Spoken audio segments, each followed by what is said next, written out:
Did I just lock everyone?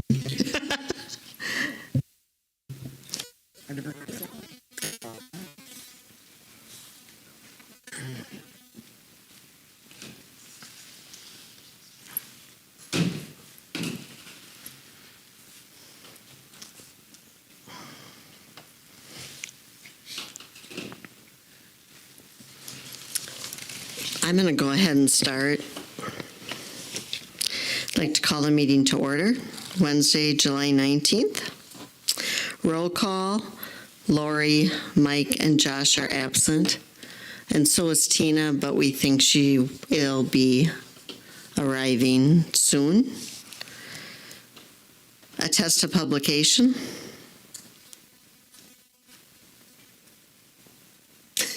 Actually, I saw it. I was in the bank.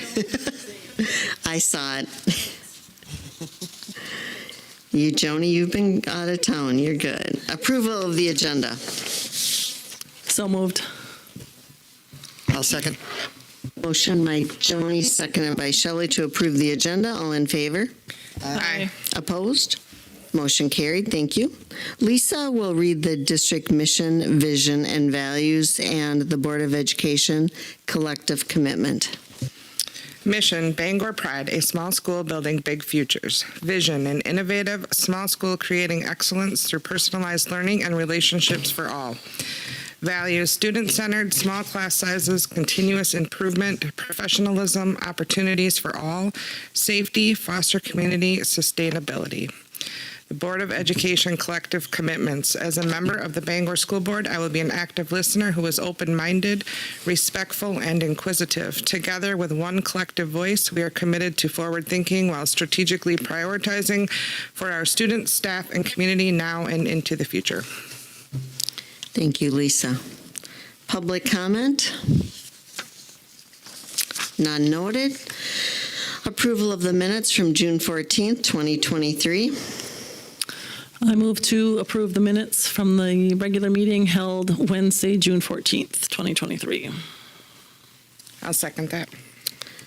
Motion made by Joni, seconded by Lisa to approve the minutes from June 14th, 2023. All in favor? Aye. Opposed? Motion carried. Thank you. Board President's report. Set the annual meeting. We looked at the calendar and we looked at October 25th, 2023, which would directly follow, of course, the budget hearing starting at 6:30. And I believe that is a Wednesday. Any discussion about that? So it's just a week after our regular meeting. 2 weeks.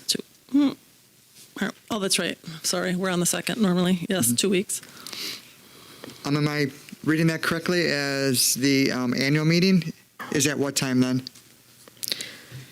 It'll immediately follow Follow the budget hearing. Budget, oh, it's 6, okay. We start with the budget, Yep. and then after that, we go to the annual meeting. And then like we did last year, we'll go to the special meeting of the board to approve the budget right after that. I'll make a motion to set the 23-24 district annual meeting for October 25th, 2023, directly following the budget hearing at 6:30 p.m. Second. Motion made by Shelley, seconded by Joni, to set the 2023-24 district annual meeting for October 25th, 2023, directly following budget hearing at 6:30 p.m. All in favor? Aye. Opposed? Motion carried. Thank you. Committee reports, goals. I just want to kind of lay out the groundwork. We hope to pull the goals committee together before our August meeting to set those goals. We had some great conversations at the PLC conference and coming home from the PLC conference on what those goals will look like. Truthfully, we're feeling like we need to continue the path we were on last year. So we see it being fairly similar to last year, just updated with some of the current initiatives that we're working on. But we will meet with the goals committee and make sure that they're feeling good about that from all of our conversations last year. And then we'll hopefully bring that to you for the August meeting for approval so we can share with all staff when we get kicked off in end of August. So Thanks. And the goals committee is myself, Lori, and Tina? Correct. Okay, thank you. District financials. Only question we got was a larger expense to, I believe, Cottage Grove, the nursery, and that was a lot of wood chips for out front of the school before graduation. Tried to really make sure everything was looking good when we had all of our families there and taking pictures and all that type of stuff. Any other questions?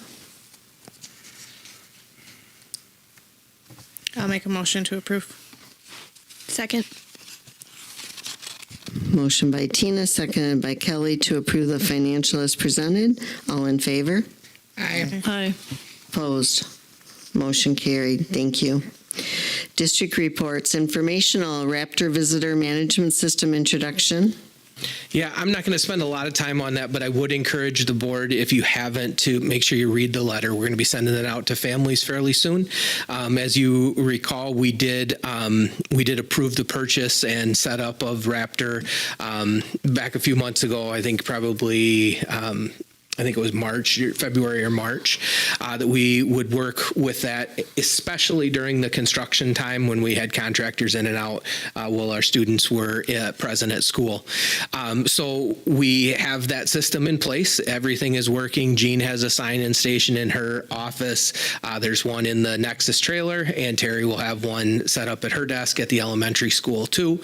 It's public service announcement right now. The first time that folks come to our school during the school day and want to visit during the school day, we will ask for your driver's license. We'll scan that and make sure that you get a badge and get ready to go into the building. Once you've brought your driver's license one time, you're in the system. We can just type in your name and print you out a new badge. So it's not like an every time. It'll be a little bit inconvenience for folks the first time. And I just want people to be patient with us. It is for the best interest of our students and our staff and our schools to keep our schools safe. So it's not something out of the norm what many districts do. It's just one more precaution that we can do to ensure we know who's in our building at what times. So again, read the letter. It talks a little bit about that, what background is checked. The primary focus of that is sex offender registry. It's going to make sure that everybody gets flagged for that and that we're aware of those types of things, or any other, really major things that we wouldn't want those people around students. So again, more of a PSA and just an awareness for the board. Read that if you have questions, or if you're asked questions on it, you may direct those people to me, or please let me know what those questions might look like, and I'll try to make sure they're answered. So it works pretty slick. It's not going to take you too much time the first time you do it. So that was only for during school hours, right? So it Only, doesn't- yep, only during school hours. So the if you're groups that going to reserve walk through the building, go to a classroom, do something during the school day, then we would have you sign in. It is on page 18 in your packet. Yep. And this is going, this is starting now. So if I was visiting during the summer, it's starting now. We will start it when school when school gets started. It is starting immediately for the construction crew. Okay. We've actually worked with Nexus and kind of figured out a system. It's not as important that they're checking in daily, but that they've checked in once. So they get a safety badge from Nexus on their helmet that says they're allowed to be on our job site. If they don't have that, they can't go on our job site. This is one more hoop that they have to get before they put that. When we're printing their badges, we're actually sticking all of those badges on a wall in their building over there. So we'll have a Nexus column of all the Nexus people and have their pictures and their names and all that type of stuff. If we need to identify somebody, it's going to be really nice to be able to have all of that there. So each contractor would have a different column that we would put their pictures in, so that we know who's been here and that they've been checked in. I hope parents read this letter, because you'd be surprised how many people do not have their driver's license on them. Yeah. It's amazing. Yeah. They'll drive through and not have their driver's license. We can work with people, one time, that type of somebody we know really well. We can work with people a little bit, but we're going to ask you to do it every time. Do it once, and then it's done. And then you don't have to worry about having it all the time. So you said when the school starts for registration, this will be pretty much made very public, and Yes. so they will know when they come back thereafter? Yeah, When they- my plan is put it out on Facebook as well as our website, and a mailer to all families, email mailer to all families and everything. So So- Shelley has a really good point, because if I was coming in for registration, I would like to do that at the same time. So if they did know ahead of time that they could register at the same time they're coming for registration, that's huge. We could do that. We could That's a do that great easy idea. enough. Good idea. Just have a station at each registration. It would not be difficult to get set up. So that's good Would make a feedback. lot of sense. Yep. Sign up now so you don't have to bring your driver's license to school. Sounds good. We can do that. Gene, will you help remind me on that? Thank you. All right, any other questions regarding the Raptor visitor? Okay. Facility projects update, Mr. Brock, or Dr. Brockett? Yeah, no, this is, I think this is fun. So similarly, a couple months ago, we really spent some time and dissected the elementary school design. We are getting close. This will actually be ready for bid prior to our next regular scheduled meeting. If we need to meet again, we'll schedule one. If you're feeling okay, then we're just going to keep rolling, and I'll keep you informed like I have been with the latest designs and drawings and all those types of things. So this is, we're just going to walk through this. We can go back as many times, flip back and through them, but I'll kind of go through and tell you what we've got here. So the overall plan has really not changed in months as far as what we are looking for. The primary floor plan, we have the weight room addition out front. We have the tech ed addition out back. We have the significant remodel in this room. And then we have the two new single user bathrooms at the ends. That's the primary part of our construction at this building. This is one of those first renderings of what this is going to look like. I think the weight room looks like it was meant to be there, even looking back at the back of the building, seeing that addition coming out for tech ed with being able to get vehicles in and out of that straight shot versus turning the corner. Again, it just feels like it was meant to be there. You're going to see the colors, and there are samples up on the stage there. The contractors feel we're going to be able to match the bricks incredibly closely. That said, we will be putting new bricks next to 25-year-old bricks, so that will not match perfectly, but they should match very closely. And within a couple years of fading and weathering and all that type of stuff, we should be in really good shape. These are just two other renderings. You have seen these in your packets, but just putting those out there, just a little bit different view. Obviously not in color, but you can see the tech ed edition on the back. One of the things that we anticipate right now probably being an alternate, which you guys are aware of what that looks like with the elementary, is having this, and it's actually going to come out a little bit further, having this roofed area out by the tech ed room, and we're envisioning just being able to do some construction type projects out there. They could build a shed outside. They could work on it in a little bit of inclement weather without necessarily being out in the weather. And we'd have access to plug-in saws and those types of things. So they get a little feel of a construction site, but a little bit protected in there. I think those are just some of the things to point out there. I do think it's worth pointing out we get more of a clear entrance into the middle school with this that will be modeled after these two entrances here. So right now it's just kind of an opening. It will be framed up a little bit more. The weight room addition, again, we're going to look at the equipment and flooring because that's separate, something the district is taking on later. So you're going to see the flooring. One of the things I'll talk about as we talk about just that here with this picture is the weight room, obviously is here. We are looking, because of the width of this hallway and just how we can do things, at putting some ladders on the floor out here, being able to do some activities in the hallway out here, especially in summer when we have larger groups of people lifting. And we've talked about doing some wall mounted things as well. And we can show you what those will look like in time as well. But we want to use this. For that reason, the walk-off carpet that comes in from this is going to stop about here. And then this will be rubber starting here and all the way into here.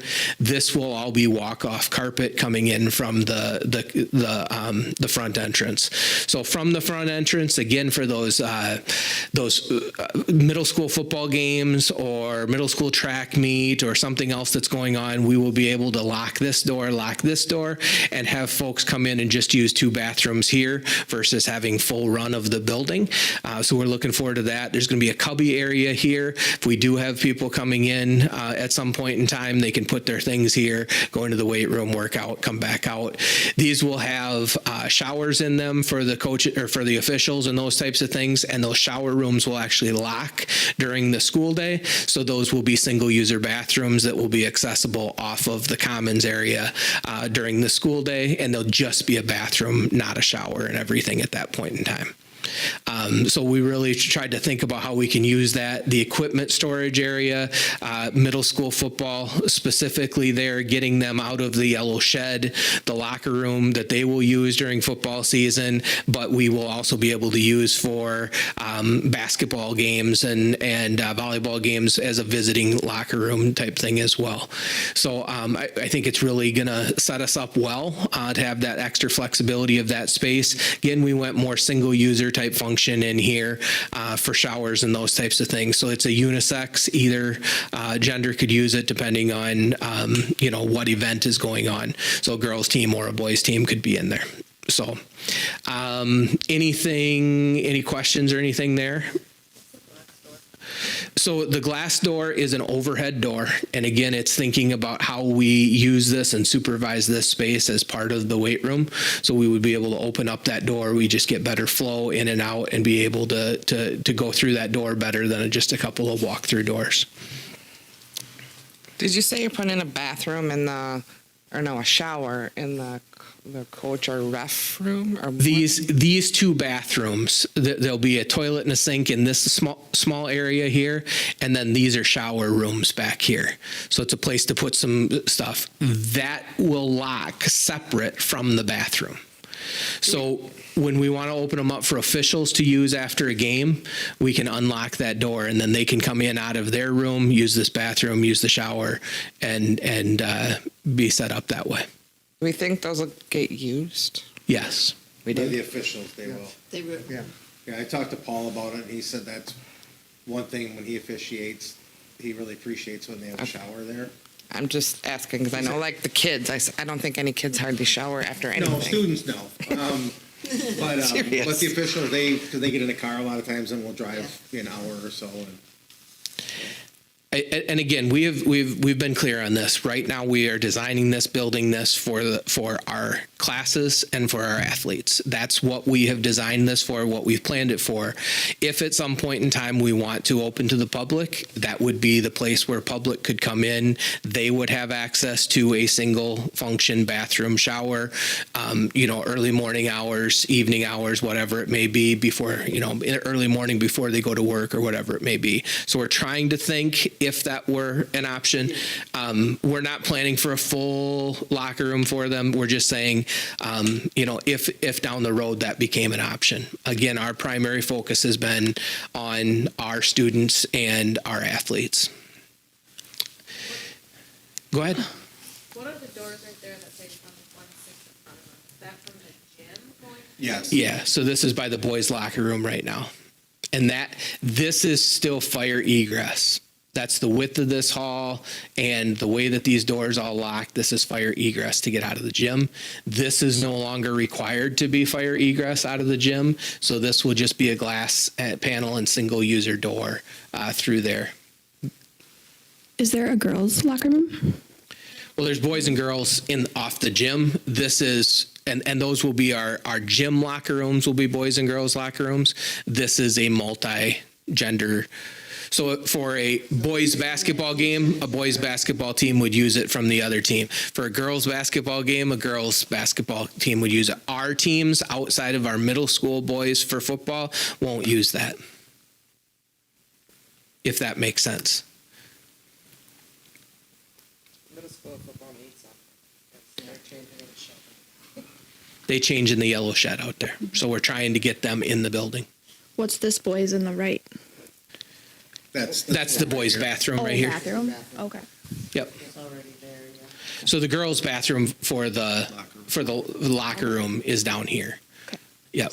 Making Yes, sure we the do girls have. Get Yes. represented. Yeah, they are. All right. More to clean. So again, another rendering of what this might look like from the outside. We are having some conversations too. They make some amazing graphics that go on the outside of these windows or on the inside that you can see out, but you can't see in. And we can put the cardinal going across those and those types of things. So we are looking at some of those options for that space as well, just to really stick out. Rick and I have been having some conversations with this addition. We're losing where it says Bangor High School up here, which you probably don't see right now because it's behind a giant maple tree.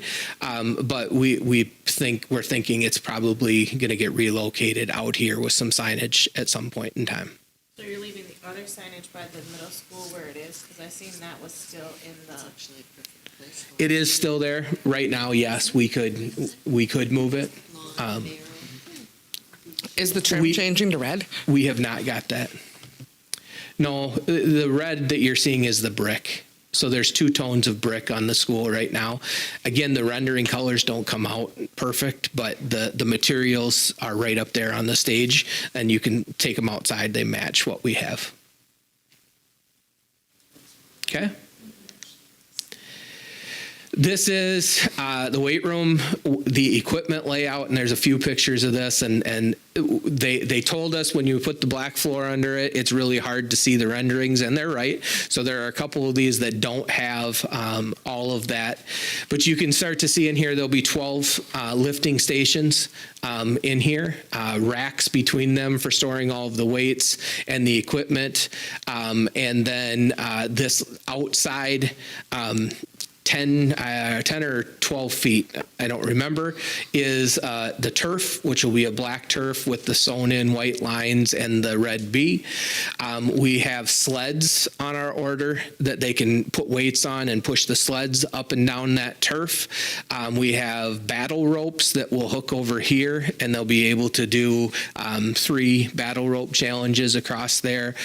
It will be great for the ab workouts and the sit-ups, all those types of things that they're sitting. There will be a projection screen right here so that when the teacher or coach is coaching, the kids can sit on the carpet, basically on the turf, get a presentation, and then get to the lifting and those types of things. I'm going to spend more time on each of the individual pieces of equipment in the other slideshow, but you can see how it starts to come in. You've got cardio over here, some pull machines over here that are just absolutely amazing. A couple more bikes here. We're going to have a lot of flexibility in how we move the cardio machines around. And then you really can't see them, but there are some pieces right here. It's even harder to see on this screen than it is to see on the PDF on the file. But there are the glute ham machines that sit in here and in here. So that's everything that the team looked for. Is there a good plan for like acoustics and sound control? Because this Yeah. could be nasty loud in here, I would think. Yeah, so we will have some acoustic tiles similar to the red and black ones that we saw in the elementary commons. We haven't got to that point, but we will have that sound deadening. And then we will have a sound system that is tied to our PA system. So when the PA system comes off, the sound shuts off and they can hear what's being said. So we think that's a pretty important piece as well. But there'll definitely be good music and all that type of stuff playing in there as well. Good airflow too, I hope.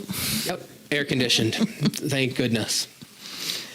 So the vendor that we did go with actually has the owner of the company has ties to Bangor. His parents were graduates of Bangor High School years ago, and they really went all out for this. Is in Madison. When we went to the presentation, they actually had laser cut the steel, had some designs in there just to give us an idea of what this would all look like. Had our logo on the benches and everything. So. They really did a great job. The legacy of performance lightning, we will have all of our own branding, but I just wanted to show the work that they went through and how cool that's going to look when you start to see that in the Bangor colors. So those are the actual pieces versus the vendor renderings. we're going to get to the weight room equipment, design of weight room. Any other questions there? And then we can get to the equipment later in the meeting. Okay. The commons, and I think this is going to be an area that's incredibly important that we talk about and you make sure that you weigh in on. Obviously, this space is getting filled in, all leveled. The overall floor plan, you'll notice the glass blocks are gone. So all of the glass blocks around here is just going to make this feel a whole lot more open. There's a wall right here that we a lot of times hang those newspaper clippings and stuff. You'll notice that's not there, just open and flowing as you come into the building. So just a completely different feel as you enter in. Over on this side, those doors will all change levels across there. We will have a small storage room. This is where the new sound system will be, kind of the home for that in here, PA system and all that type of stuff. This is the display area for the championship displays. We've talked a lot about that. Haven't seen the final drawings of what that looks like, but you'll see in the renderings kind of just setting that area off. Now, Add-on though, from what you already have though, right? correct. You're leaving what you have. We're leaving what we have, and we anticipate bringing all the state things over here. So the team states probably in the middle and the individual states on the end. Yep. And we left just a little bit of room for the next couple. There is an office being added here that will be right over there, right off of central office, again, just for counseling services when we have people meeting with college visitors and those types of things. The concession stand going up here on the stage up in this area, and then having a display area so that we can have kind of a school store where we can have some items out and available that can be sold out of the concession stand, or that we can at least kind of display some of those types of things there.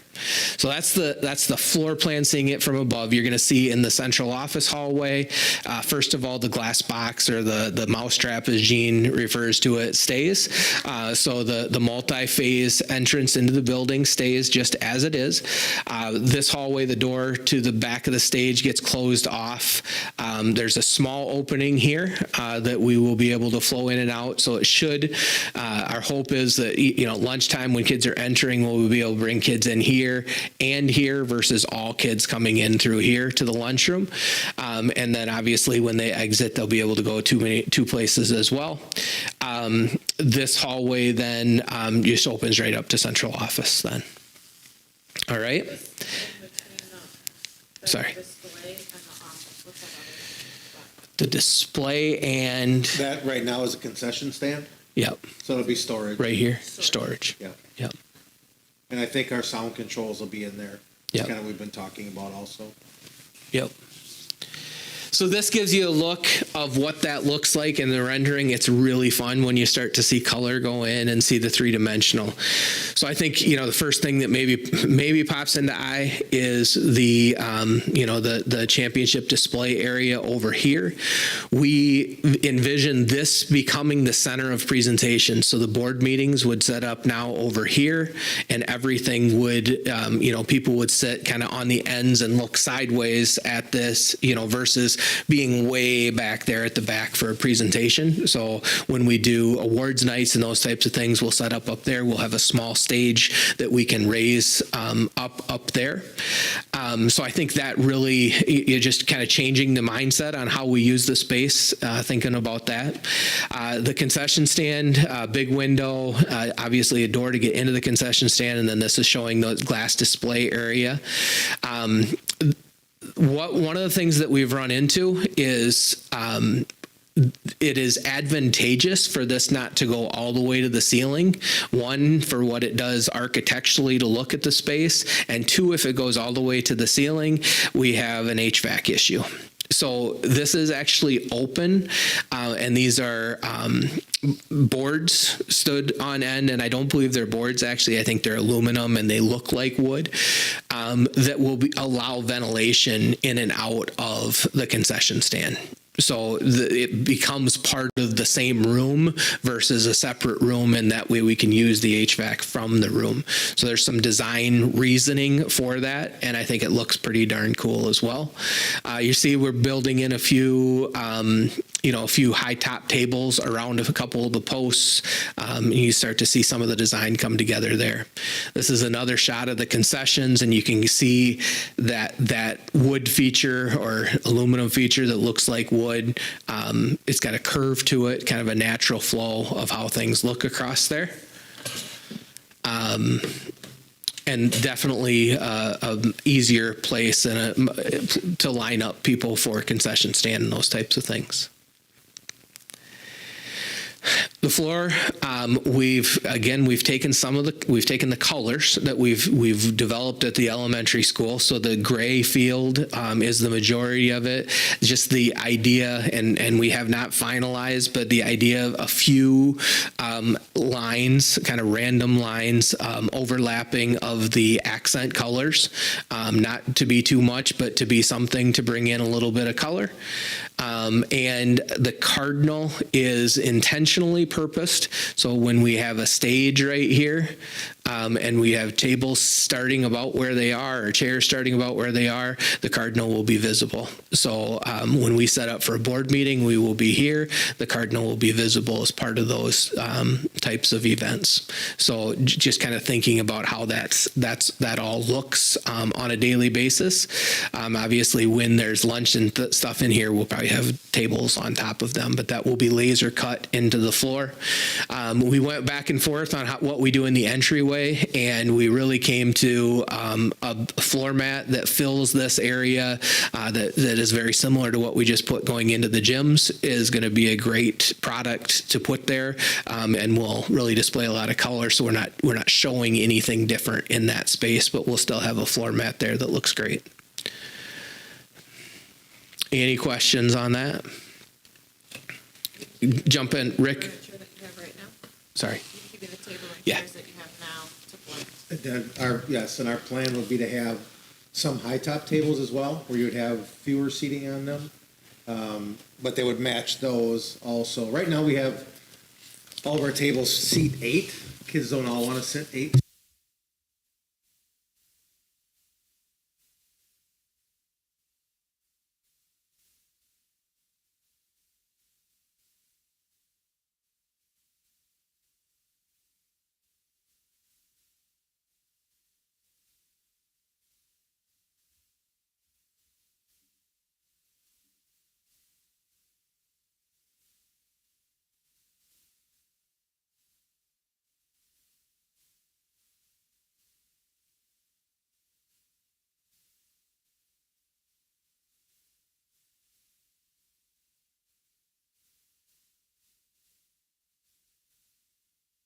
With the sound system. So when we designed the sound system, the audio architects that's on the bid that we're approving tonight, when we designed that at the elementary school, we thought about being able to move the board meetings back and forth between venues again.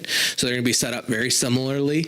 That there will be a projection screen up above here, and then over here there will actually be 2 TVs. So instead of you guys staring right now behind you, there'll be TVs here that you're able to see in both spaces, and sound system and all of those types of things there.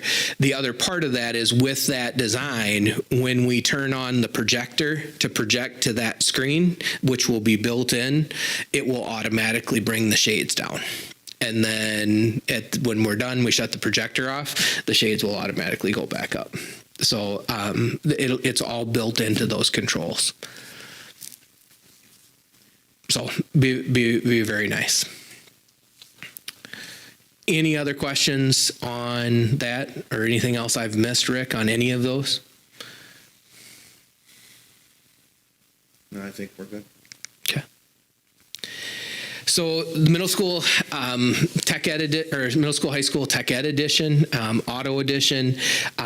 Adam has been awesome working on all kinds of trying to figure out what new pieces of equipment he's getting, finding the specs for them, finding all of that, figuring out exactly what the layout needs to be, not what it is now and how he would add to it, but what should it be.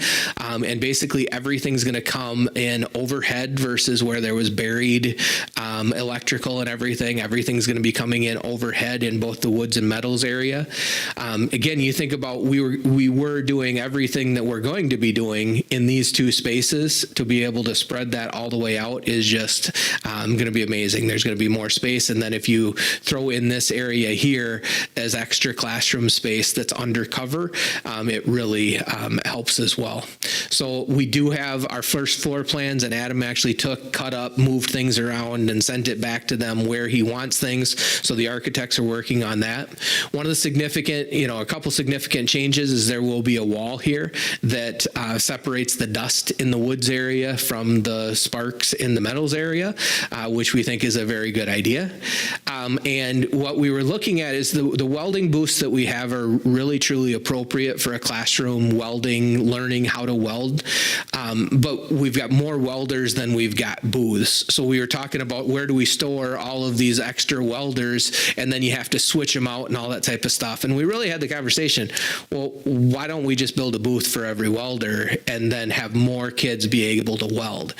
And his concern was initially with if you had a wall here and you had welding on both sides, now there's a place for kids to hide. So we came up with this design, and it really makes a lot of sense for a lot of reasons. It puts a wall here, which now any spark flash is not visible from the hallway, which is an important thing that has solved that for us. And then we're able to add 3 stations in there. And then over here, we'll have a cooling station, a quenching station back here, water, and then another welding station here. So it really allows everything to have its home and a home for everything. And then this area out here is more free to work on some of the larger projects and with some of the cutting machines and those types of things.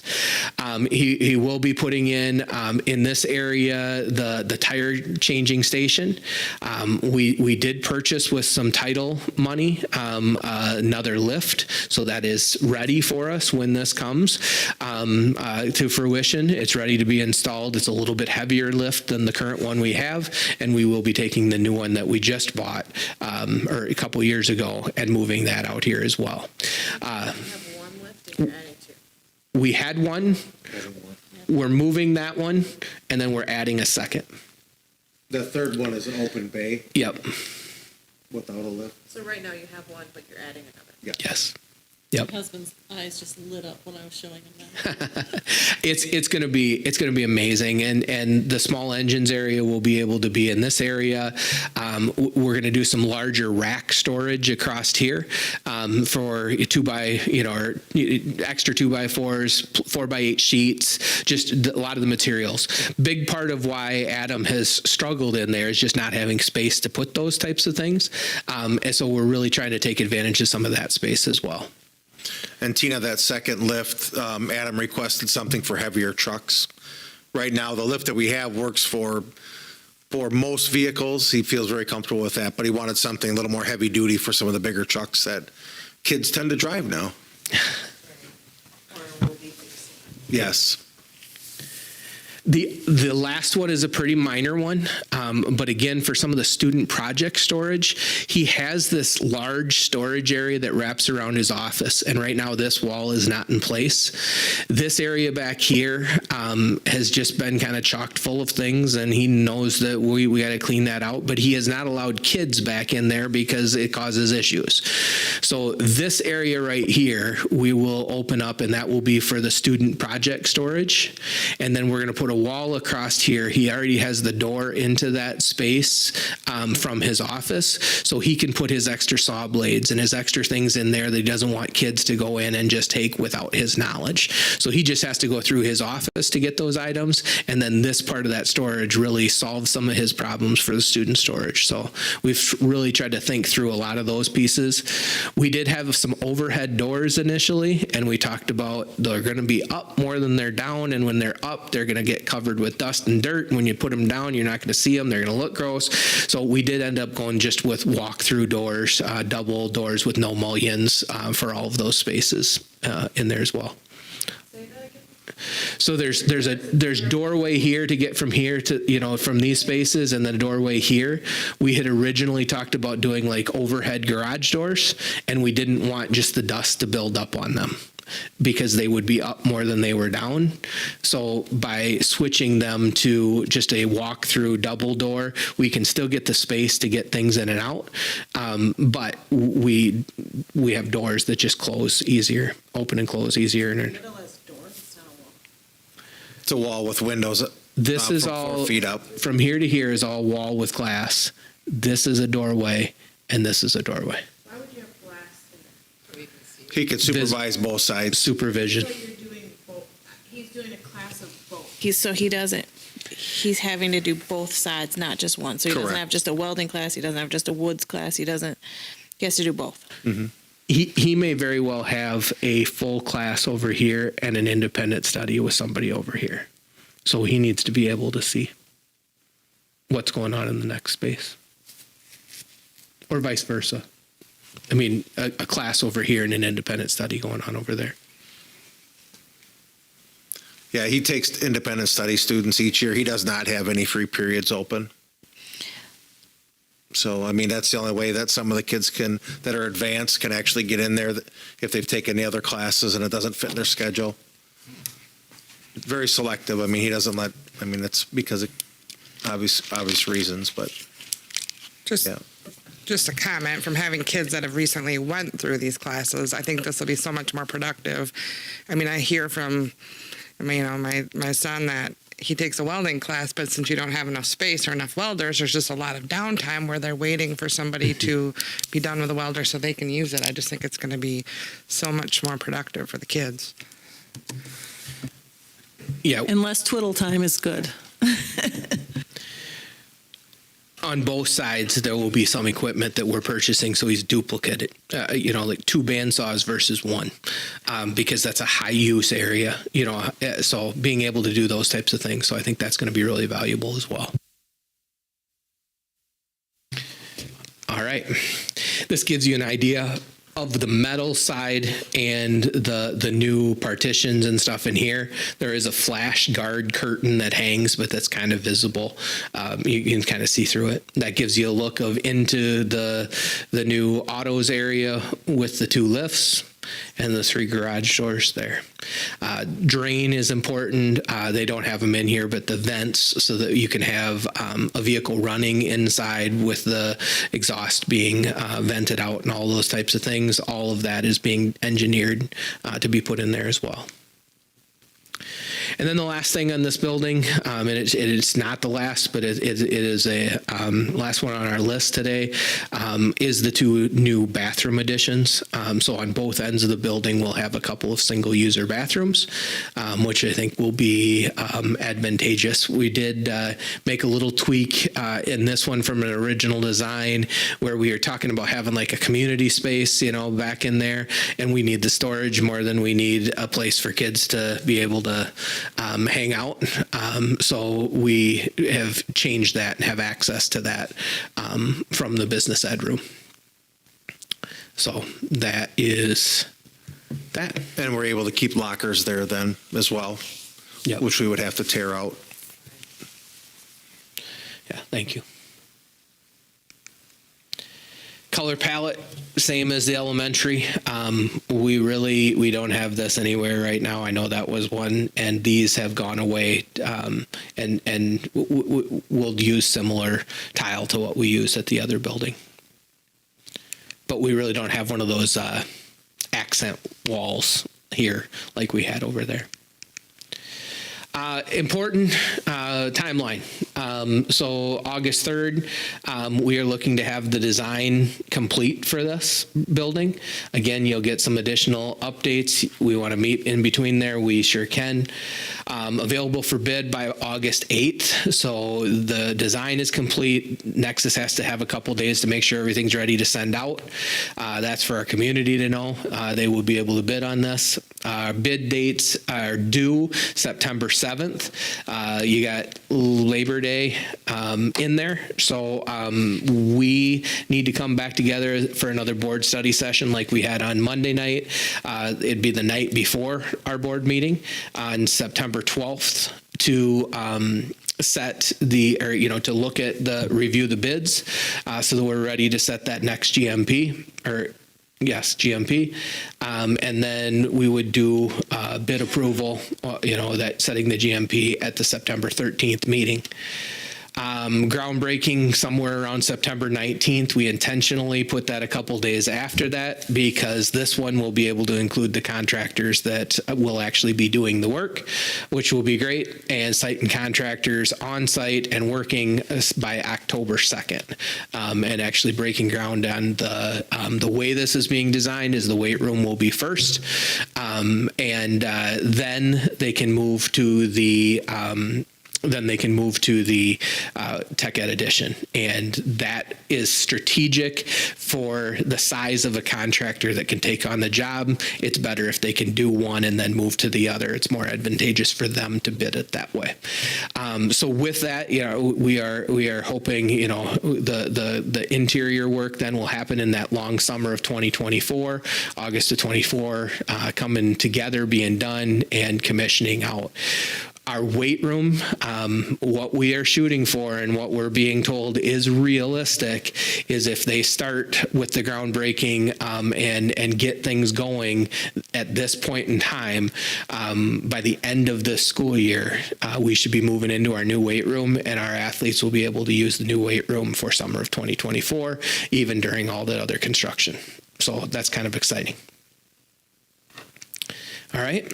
Any other questions? Any other slides you guys want me to go back to? On the tech design, you have a long wall on the outside. What's that long wall for? What's the purpose? No, it's a good question. Thank you.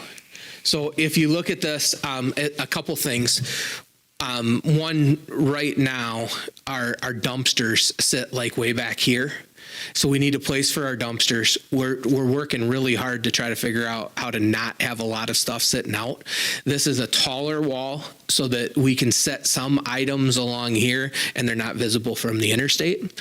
And I think that's just going to be a valuable place to stage some projects and those types of things. The dumpsters will move out here. So now they're straight across from the custodial area and they're not visible from the road, a little bit cleaner looking from that perspective.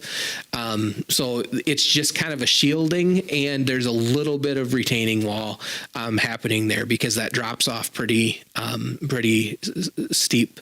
That's going to be I believe about a 12-foot wall, and on the outside, it's going to be more like 9. So there's going to be like 3 feet of soil up against that wall in the peak of it, and then it kind of drains both ways from there. And the height above ground is so that students can't just climb up there and jump on top of the building. So we had talked about having it high enough. Is there another meet and greet for contractors, or did they also do that? Did they do that all at once? No, there will be another one for this building. Once this package is done, they will put that date out there, just like they did for the elementary school. I don't have that date, but I'll get it. Other questions? I guess, and you guys understand the alternates a little bit now. A couple of things that we have discussed for alternates is one, we want to get a little bit more pavement back here versus gravel. That's really rough and rugged for our district vehicles, those types of things back here. And outside the ag room, one of the things that we're looking to put in is a concrete pad right outside the classroom and a section of fence. So again, ag type projects, those types of things can be done outside, realistic with ag, but not necessarily just sitting out all the time and looking cluttered. So that's one of the alternates. So just some paving type things back there that we're looking at. Yeah, things they do outside, they boil sap when they're making syrup and different things like that. So all that equipment sits out. So we thought about, and right now it's on a really small walkway. So we're thinking about, we need a little bit better outdoor space for that program in there. And it's right off of that, where there's a lot of glass, so they can keep an eye on it as well, looking out. So I think that would be if we can do that, that would be a nice addition to that program also. I think in general, that side of the school is just going to look a lot nicer. I mean, it's just going to be cleaner with a lot of that stuff cleaned up back there. With your welding, woods, and automotives, are you looking at more advanced machines and things that they need, or are you sticking with what you have? Like, do you feel like you're going to be moving with the times when it comes to like automotives? Like, are we there, or are we keeping everything from the last 20 years and just adding space? How do you feel about that? No, it'll be new. And like with our welders, we went through Mississippi Welders, and we upgraded a lot of our welders already in the last 2 years. As Lisa was saying, it's just that kids had to wait, so now we'll have space for, because those are new. I mean, that. I just think of cars. That's what I Right. think of. And Like, cars, everything's that's the other- electronic now, and you have all of those Right, things. yeah. Like, do we have that? We do, ability? and we Okay. have the testers and everything, and that's Okay. what they use in there. Right now, he runs a basic auto class that he has to limit. Usually we get double the number of students that want to take it than they can hold, and this way we can, I mean, just that. I mean, I know what you're saying about advanced. We haven't even gotten there yet because we can't get everybody through the basic because we haven't had enough. But down the road, that's what I would like us to do as well. Adam would also, like I said, he's full from start to finish right now. And that's something we're talking about. How do we, when we divide those spaces, can we then run 2 at a time? If we have the right personnel, not right away, but as we look forward in the future. So we could have, because he has advanced welding class right now where they get credit through Western, transcripted credit, but could we run that class and then have an automotive class at the same time, or a woods class based on our instructors? And you feel like you could do that with that dividing wall then? We if do you now. Had to, like we could. Yeah, currently we've tried that with an ag mechanics class in there, and then also a smaller woods class, and it was, they work well together, but it was disastrous. I was going to say, didn't you think the ag program would kind of use some of this space as well? Yes. Correct. Absolutely. Yep. So Tina, to answer your question, yes, we want to move to that in the future with the advanced, but if you don't get enough kids through the basic, Right. you can't get them to the advanced. I just feel like you have such demand for that area right now that I don't want to miss out on something in the current times. I mean, I want to make sure that we're hitting those key parts. Right now, our auto is a basic auto. I mean, your oil changes like the high end of it, but you're testing batteries, you're checking air filters, it's a general routine type of maintenance type items. The longer you have that, and as kids get through that, they can take that next level course. We can get to a little bit more. There's going to be room for the equipment. Adam's forward thinking in the way he's been buying equipment, and we'll continue to upgrade that as we go. And it'll be curricular type conversations as well, making sure that we continue to keep up. And even though we have the basic auto, we do have kids come in with more advanced things that they work on. Everything from brake rotors to, you name it, boat motors. We had, and that's what we've had, or kids that'll have a study hall that'll come in and do that under his supervision as well. So, Trey Peters replaced the whole rear end on his truck one year. Just a lot of different things that Adam has the knowledge to do that, but to run a full class right now, we need to move kids up a little bit. So I'm looking forward to that. And that goes into our hiring in the future as well. If we have people that have skills in certain areas that we can utilize, I don't know that we'd ever get to two tech ed teachers. However, if we have somebody that has skills there, we could utilize that. It just seems like a good idea. I just feel like you have so many students. If you have so much demand right now, and that's our whole goal, right? To provide our students what they need after this. And so many of our students do that. They go on and do these skills, and that as a community, we need to give that. Absolutely. Agreed. All right. No other questions there? That was an important conversation. I truly That date, again, this design, the general shape of this has changed very little in multiple months because we focused on, we kind of got this there and then we focused on the elementary, finishing that up. So there hasn't been a significant amount of changes. There's going to be a few things. I'll continue to send things your way. Please communicate to me if you have questions. If there's a need and we feel like we want to discuss something, we're missing something, please tell me. But we're shooting for that date of having design complete by August 3rd. Is that store new?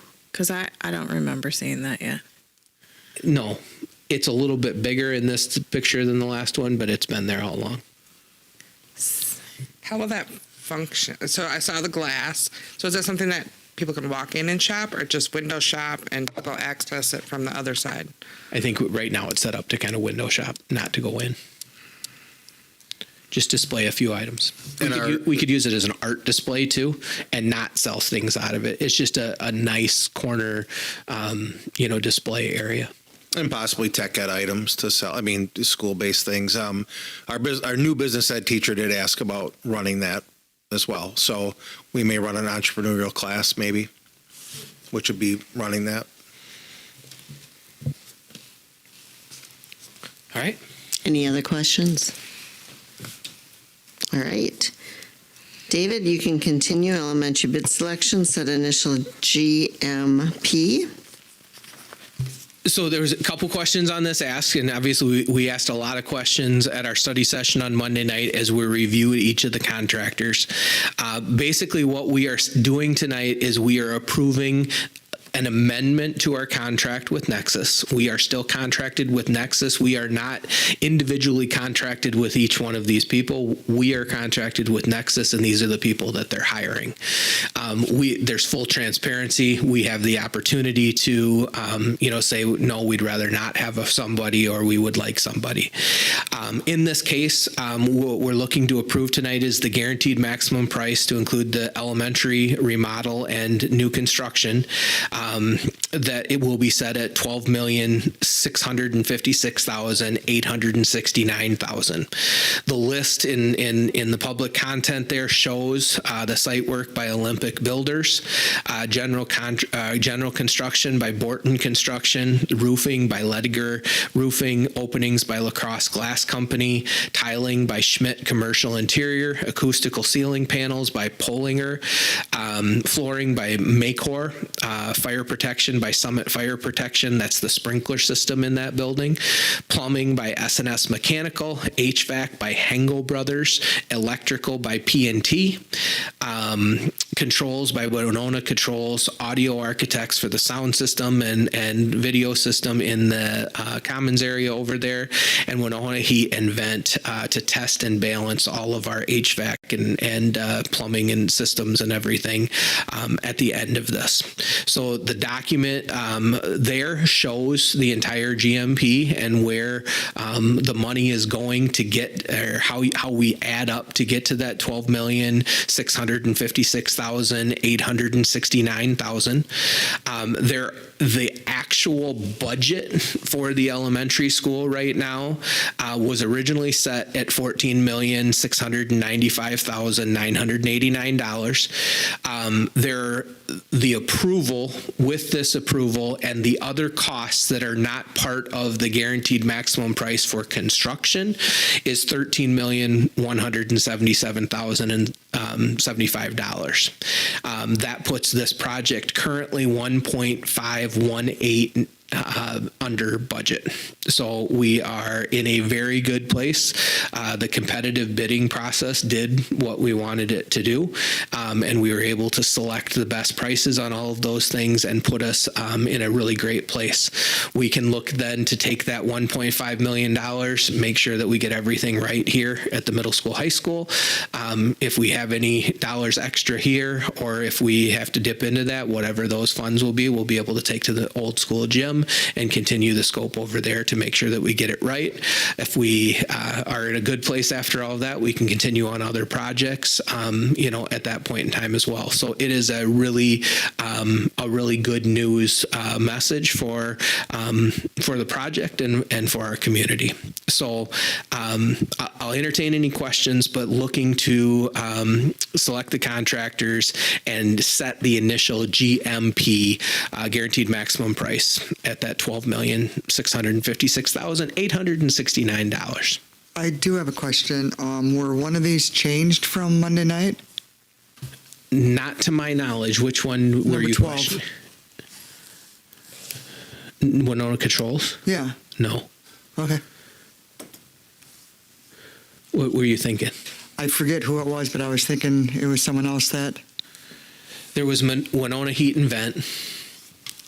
No, there was one other that we discussed, but The dollar one is different. Joni, do you have that in front of you?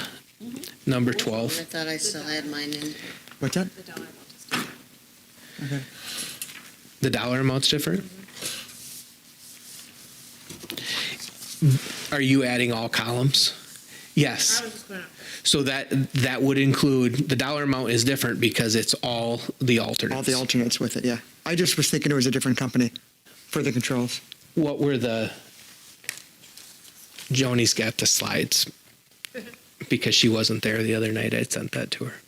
So what's what 12 Number 12. Right. And I might have been right. I just looked at that now, too. I might have been thinking of the HVAC. But, Yes. Yep, so, yep, that's, That was a little bit. yep, that was, okay. Nope, I'm fine. And I think the reason it's different is because on the sheet you had, it had the base and then the alternates were down below with the same vendor.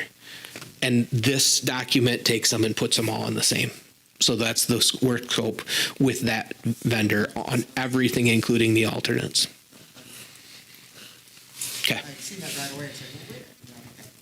I did, if you didn't look later today, and I apologize for not having it in there sooner. I did put the full document that I will be signing if this is approved for your review on the admin side for the GMP. No other questions. I'd look for a motion to approve as presented. I'll make a motion to select contractors for the construction and remodeling of the Bangor Elementary School and set the initial project GMP at $12,656,869. I'll second.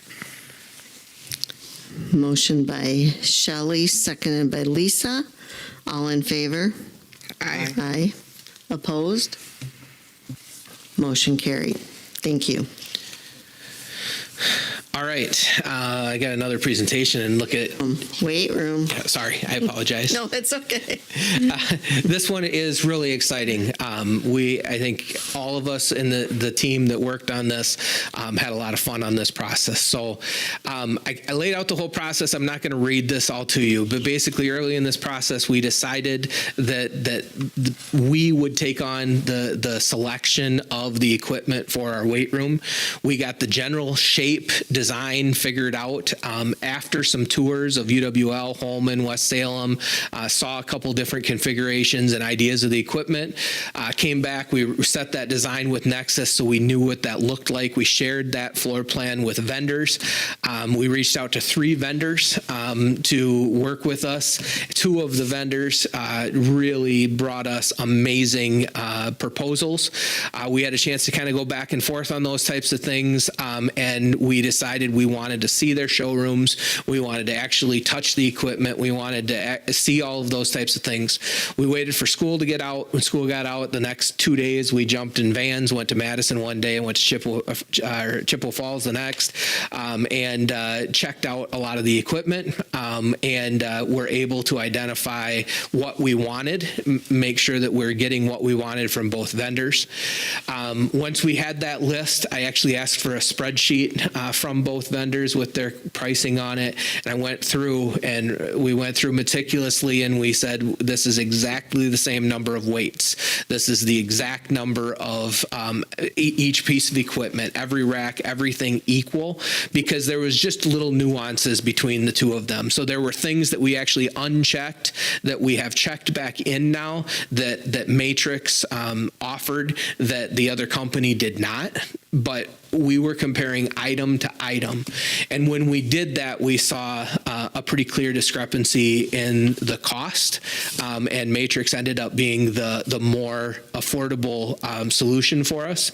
And luckily for the team, it was our preferred solution as well. So it was really the vendor that we wanted to see. I did go back in, so the apples to apples comparison, we've gone back in and we've added some items that the other company didn't have, that there's really no comparable on, so the numbers are a little bit different. But then we're looking to get this locked in, get the flooring contractor lined up with Nexus, and be able to get this all ordered and set to go and ready for the summer of 2024. Anything else on that process, Rick, that I missed? No, we involved coaches and our PE teachers as well throughout the whole process for that. And we did both places have amazing equipment. I mean, we couldn't go wrong either way. It was just there was a few different nuances that we liked with, and that the team liked with Matrix, and it didn't hurt that the president of the company has ties to Bangor. But that wasn't the deciding thing. But it was it's neat when you see he's not alumni, but it's the Zabel family. His parents have a farm, so.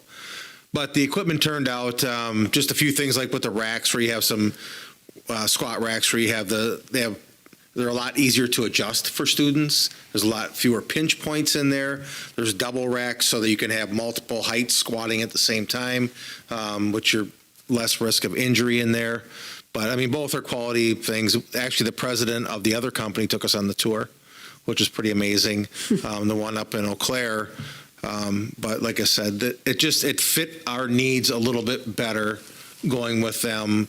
And then the quality of the weights. I mean, there's a difference with collars on the inside of the weights. The smaller ones will buckle easier down the road. And then you have a larger stainless in there. They're more expensive, but we got a better price from them. Plus our branding on everything. So on all the weights and everything else, the prices were just better for the exact same thing. And they were willing to do whatever it was. And they said they will add on in the future. I mean, we looked at, we'll be set right now, but if there's things in the future, we can future-proof it as well. So we've made it pretty versatile. And there's a lot of things for our fitness classes as well as our strength classes. And that was important that we hit everything in there. So we have a lot of medicine balls and things like that we can use, a lot of the bands, a lot of the ropes. So, no, I'm excited about that. Plus, we have the cardio equipment in there, and it gives us options for the current weight room as well. And then also, if we need that as a space down the road, which I'm thinking all the kids Mike's sending up, we're probably going to need another classroom down the road. So that might turn into that as well. So we've taken 2 rooms in this school already that were not full-time classrooms and made them classrooms in the last few years. So we're down to that. But yeah, I'm excited for the equipment. Then the flooring we went through. I like that everything is really branded in our black, red, and white, really stands out. And the flooring is a black base, but it'll have, I think you have a picture of it up there. There's samples right there. Yeah. I mean, it's just that this space is going to be unbelievable, and so is that one. I mean, this space here, I didn't say it before, but is really going to be a showcase of our school when people walk in here. I'm really excited for that. So again, I've got the 2 prices. Power Systems did not make a formal proposal. They talked that they were going to, and we never did see anything. Dynamic Fitness and Summit Commercial Fitness, Matrix Solutions are the 2 companies. I have the asterisks there because it's taking those spreadsheets and adjusting them. If I try to put everything on with Dynamic that is on the Summit bid, it would have been, I think it would have exceeded that. Their prices were just higher on a number of those items. So the Summit Commercial Solutions is $202,620.38 that we'll be looking for approval for. So just an important part of this, if you remember the total referendum the project budget, so all of the projects that we came up with next, this is $24,766,500. Roughly $766,500 of that we had said we would pay for with ESSER dollars. So we will apply this $202,000 towards that $766,000 that we had allocated for that, and that we need to get spent anyway. I think when we look at the need for that, it's important that we remember the boardroom, the board meetings where we were closed and parents were here wanting the weight room open. We took all of the equipment to the old school gym to give space for that. When you look at that from an ESSER standpoint, having more space in that available, it makes sense, and there's a tie to that. So we'll be using those dollars, and we'll apply as much as we can towards it. And some of the labor and stuff gets a little bit funny on the installation. So exactly how that works out, I'll keep you posted on, but that's the intention to do that. Again, the Summit Commercial Fitness, Matrix Solutions, $202,620.38. I think it's important we recognize these people, including Shelley, who joined us for our first tour on a snow day. Well, she was banged up with a bad shoulder, I believe. But Brooke, Luke, Jordan Laufenberg, obviously the classroom teachers that are using this equipment on a regular basis, were incredibly, valuable to the team. Paul Laxton, athletic director, joined us for the conversations, felt really good about it. All of the varsity coaches were invited to attend the tests sessions at the two different facilities. So Dan, Amy, Todd, all made it on those visits, and then Rick and I were very involved in this process throughout as well. So again, you saw these pictures. This might be a little bit better because it's showing the white floor instead of the black. This shows some of the pieces. The cardio equipment, I think it's worth talking about the cardio equipment. The treadmills do not have motors. None of the equipment has motors. It is your force that makes them go. They're actually curved, and as you run in them forward, the track moves. You can stop, you can circuit students through it.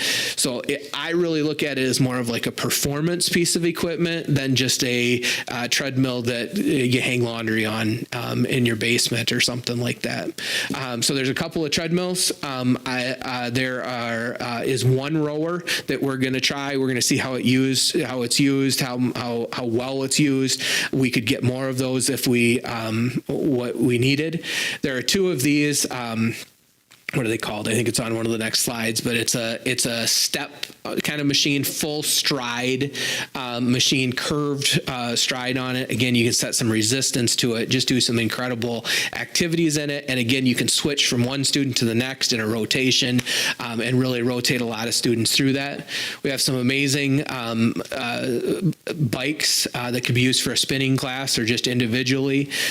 We actually have a commitment from Matrix. If we wanted to get enough of those for a full class, for a spinning class, they'll sell them to at a set cost at this. If we wanted to put those in the studio, the area across from the band rooms where the current weight room is, band and choir room.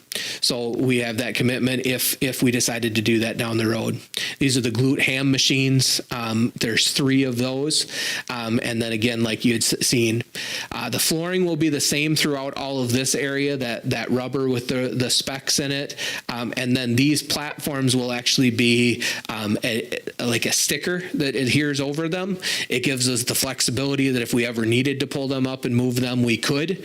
And if they ever wear, we can put new ones down and just make it look a little bit better. They are the same stickers that they use on the NASCAR racetracks that the cars are driving over, and you can still read them at the end of the race. So they're pretty durable across there. The turf area, we will be able to push. We talked about the flooring. We are actually going to go a foot up the wall with the rubber flooring material. So if we're pushing sleds, we're not going to ruin our new walls around there as well. So I feel like there's been a lot of thought put into that. Anything I'm missing there that you would say? On the back wall, so on the front wall, there'll be, you can see from the outdoor rendering where there's windows on each side, and then in the middle is where the screen will go. And on the back wall, it's going to kind of, we'll have mirrors where the windows are on the front, and in the middle will be we're planning on our B logo. Up here. That will be just the opposite of the TV screen on the other side. So this will all be glass along the front of the school, and the mirrors will be back here. Yeah, with the logo in the middle. So it'll kind of mirror the front with the design look on that. Yep. All Yep. kinds of them. All built into those racks, so everything's stored. The barbells, the kettlebells, smash balls, and the larger like yoga ball type things. So do you have room to use, like, I'm trying to think of space-wise. So if you're lifting and you're using bars, like you have the bench. So if you're doing kettlebells, then you just pull those out into the middle then? Yep. There, so then you actually are utilizing. You can. The benches for these fold straight up and go right into that rack, so you can use that space right out in front of it. Yeah. Okay. Yeah, which is nice. They have little wheels on them. You just push them right in.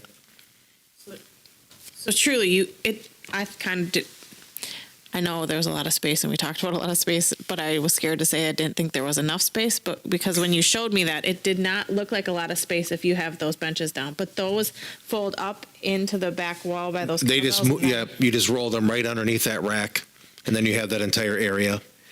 And they're showing here too. You'd have the ability to move them over to this side, move them out here, move them around here. They're all on wheels. They move incredibly easy. So you could have somebody over here doing, some of those lifts with the kettlebells or whatever it may be. We went through a number of iterations, and we really like this is the supervision pathway, right? So now one teacher can supervise, both sides of the lifting all at once. And then I think that's just going to be really valuable. There's no storage in this section, so then the teacher can actually go out there too and kind of have a quicker path out to that area. When we went to home and they had the racks back to back, and we really liked it.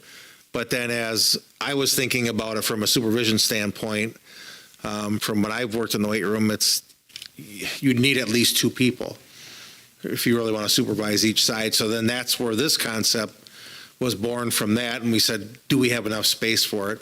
Kind of to Tina's point as well, because we want to be able to walk down the middle without having to trip on anybody.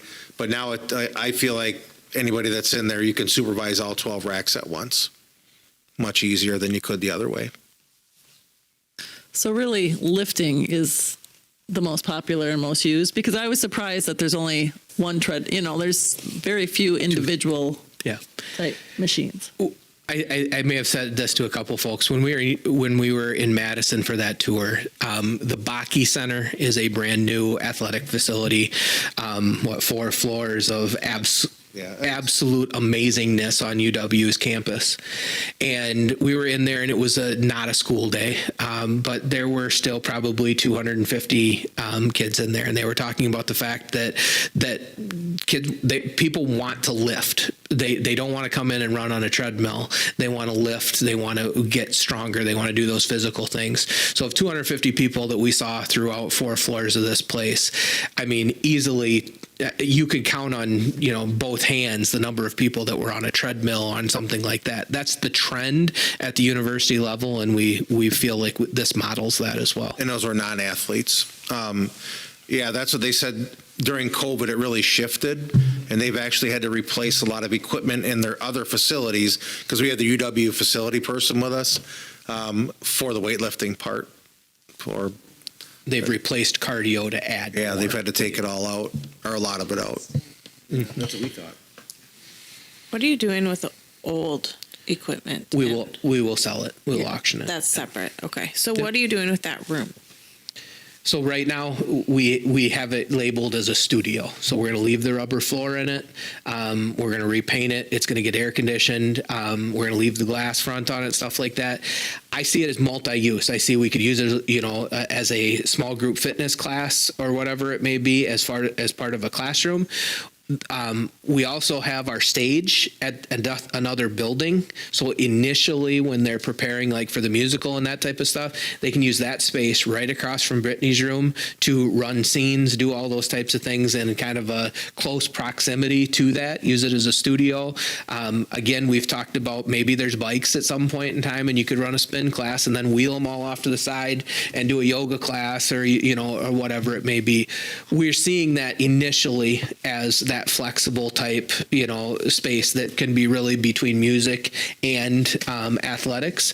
And then, as Rick said, as we get bigger, it becomes a classroom, and it's a fairly easy transition at that point in time to make it a classroom. That's ultimately it. I'm confident the way we've been going that'll be a classroom, and with all the building we have going on at some point, probably within 5 years, if I had to guess. Because you have no extras, right? Correct. I mean, you're adding out here for tech and you're adding this here, but other than that, you don't have. Correct. Our distance learning lab is now our health room, and our computer lab is now our Spanish room. So we've used up all of our rooms. So that'll be nice to have this one ready to go. And we are putting a panel in there also for instruction. And I would see it, right now we don't have a lot of rooms for like pull out for special ed, like testing and things. So one thing I haven't talked to David about is getting some window coverings on there for if we want some privacy, or we have some pull out things as well. And like ACT day, the way it goes is accommodations that students have, or for forward, the accommodations are different. Some they can listen to text to speech. Others it can be read to them. Others have both, or you have multiple, and then so they're in different groups. So that would give us another space for that as well. We have a lot of kids with IEPs that are pulled out for tests to be read to them. So it's another thing in my mind. So what I'm hearing is there's no problem figuring out something for that space. I just don't want it to be storage. Okay. Yeah, and that it won't. So I'm not going to go through the entire PowerPoint, but there are a lot of slides that just kind of show some of the grass, the turf, what it's going to look like, give you an idea of what the weights will all be branded with our logos and everything on them, pure Bangor Cardinals throughout. The headrests on the lifts will have to be all of those things. This is the treadmill. If you go back to the ladders, is it? Oh, here, yeah. The inlaid ladders we talked about in that hallway for footwork. The fitness classes use those as well. Yeah. That's the treadmill, and it's kind of cool. I mean, you get on it and you can go slow, and the faster you go, the faster it goes, and you can't run off the front of it and you can't run off the back, but you can back pedal on it. It was pretty impressive, and ours will be, there's one model newer than this, have some places to hold on so you can actually turn the resistance up on it, and they can like do driving and really pushing type activities on there. It's pretty incredible. So yeah, just an idea of what that looks like. And most of our athletes won't be able to go more than a minute on that. David made it about 23 seconds. I don't know if I made it that long, but it was fun. I mean, it's really something. Yeah. So that equipment, does that come with any kind of warranty? Yeah. It all does? Yeah. I mean, the weights All of aren't it. going to matter, but those would. And the weights do matter. The weights do matter, and picking the right floor. It's why I just Nexus mean said warranty-wise. Yeah. Like warranty-wise, if they're not going to be near as Yep. worrisome as Yep. one of these. Okay. Yep. Those are just the stickers that will go on the floors. They'll alternate between the bees and the small bees for the 5-spot drill. All right.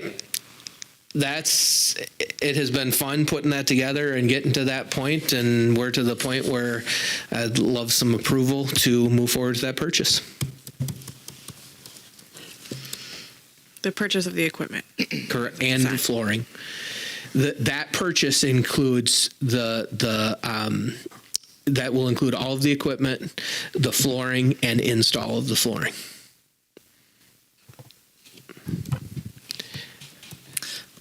I'll make a motion to approve the purchase of weight room equipment and flooring for the new weight room addition from Summit Commercial Fitness / Matrix Fitness at a cost of approximately $206,604.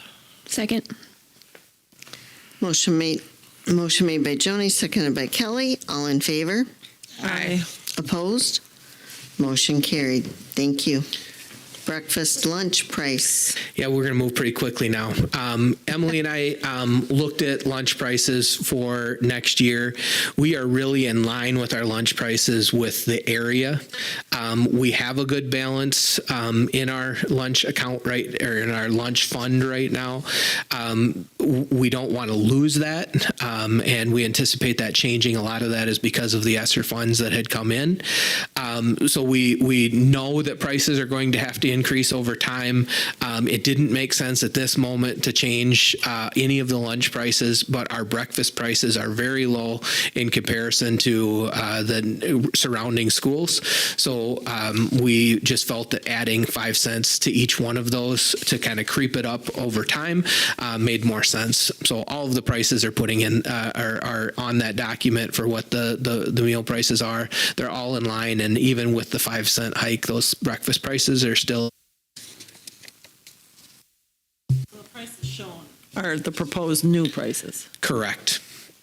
Yes.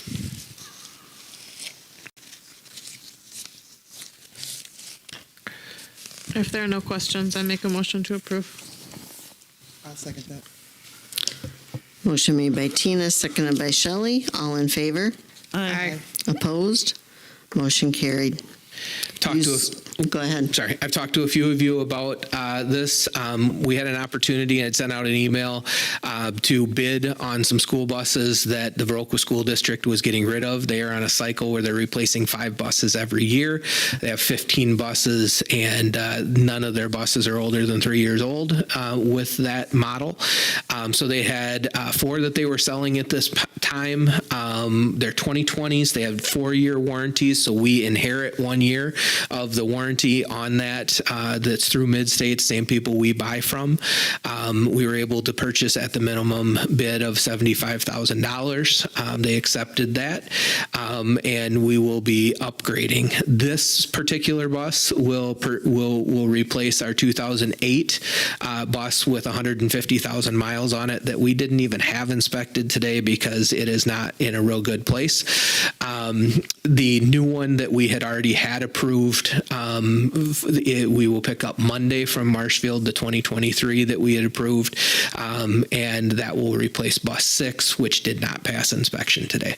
So it's correct, it did not. So we are in a good place by getting these 2. Again, my goal over the next few years is to get to the point where we have no bus older than 10 years old. We have 10 buses, 1 a year. Once they're older than 10 years old, the amount of things that we deal with that is just rust and wear and vibrations and all that type of stuff is ridiculous. So this puts us on a good place. We have currently a 18, a 19. We have the 20 that or the 21 that we bought last year, the number 7 that we bought, my first year here. This fits in there nicely as that 20 and just kind of gets us closer to that 1 year for each bus. So $75,000 to the Viroqua School District, and we would pick it up Friday. If there aren't any questions, I'll make a motion to purchase the 2020 International 72-passenger bus from the Viroqua School District at a cost of $75,000. Sorry, Brittany. Oh. Go on. Who did down here? Tina. Motion made by Lisa, seconded by Tina. All in favor? Aye. Opposed?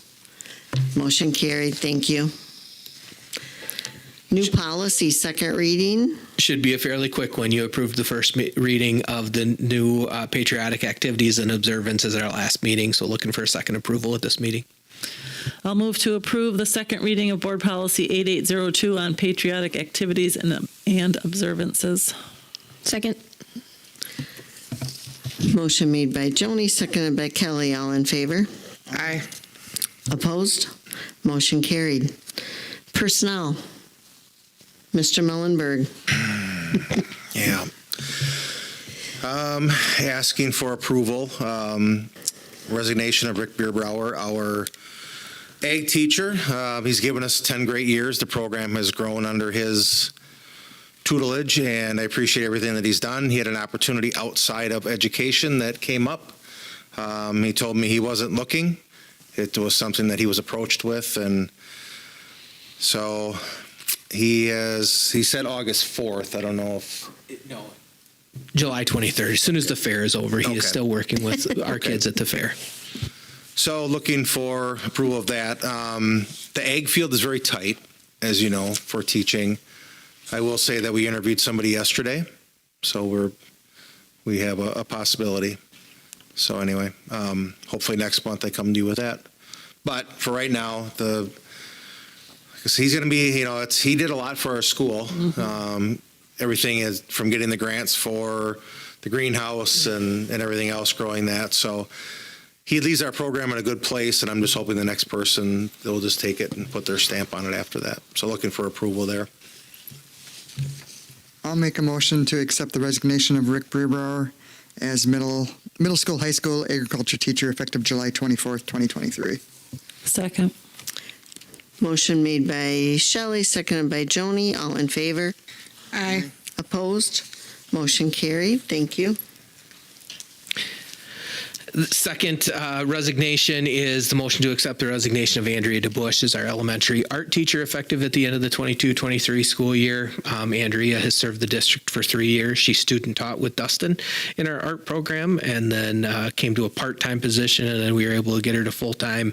And she was seeking alternative opportunities and was able to land something in Cuba City. So we wish her the best of luck in her future endeavors, and we do have a couple of applications there, and as soon as Mike's back from his vacation, we will take a look at that list. So thanks.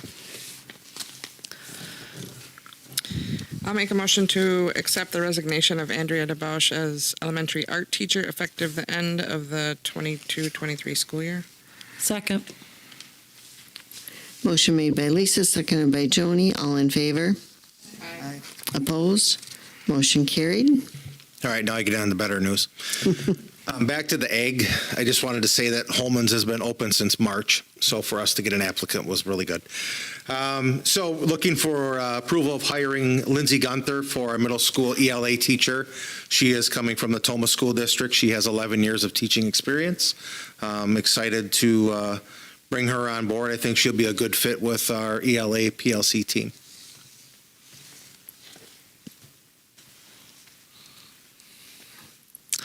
Move to approve the hire of Lindsay Gunther for middle school ELA. Second. Motion made by Joni, seconded by Kelly. All in favor?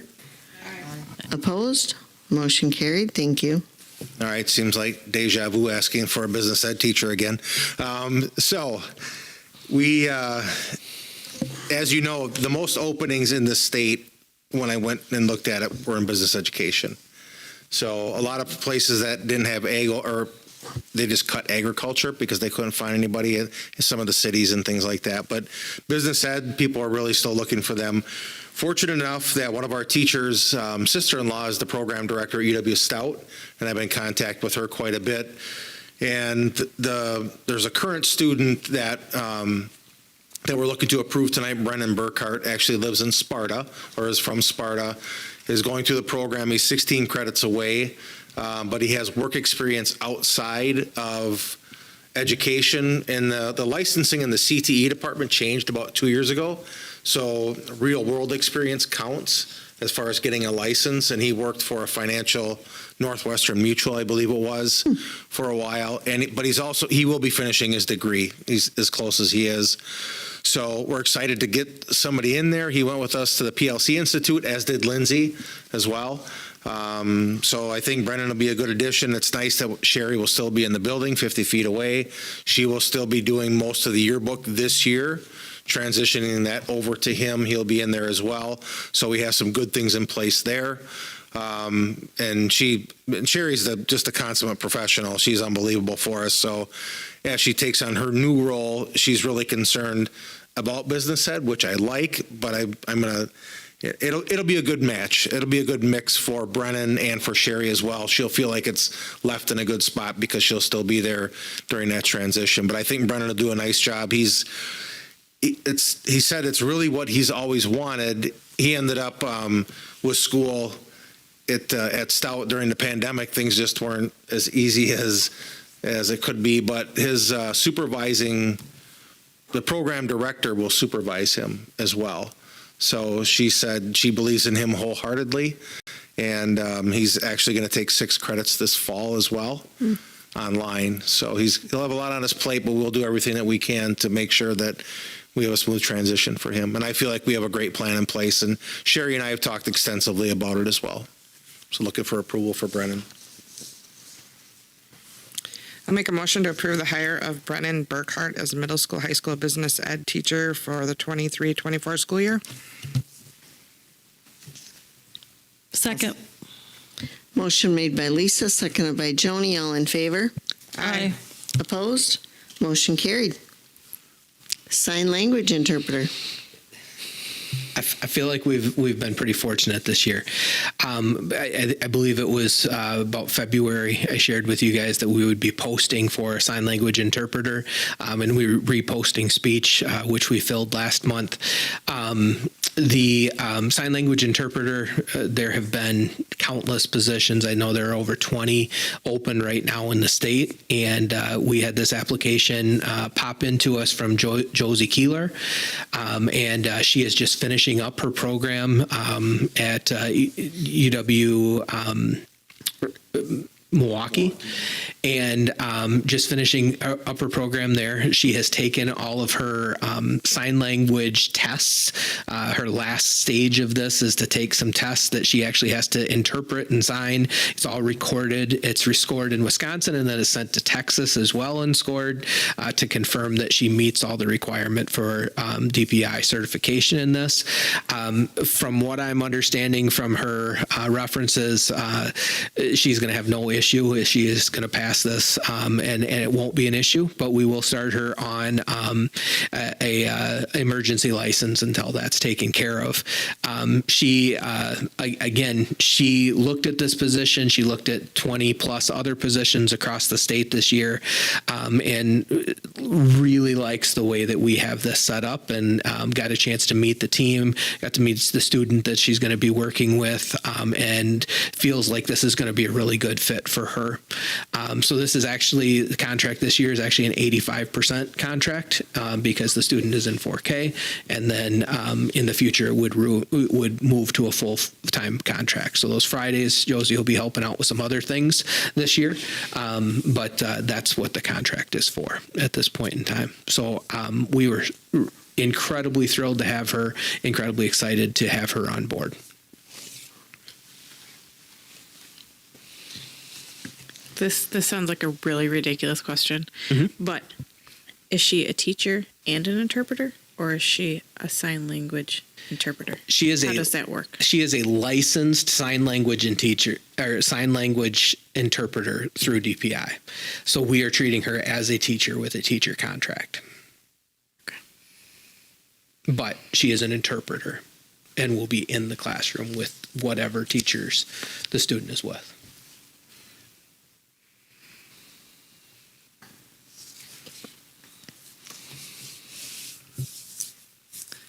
I'll make a motion to approve the hire of Josie Keeler. Is that correct? Keeler? Keeler as sign language interpreter for the 2023-2024 school year. Second. Motion made by Joni, seconded by Tina. All in favor? Aye. Opposed? Motion carried. Thank you.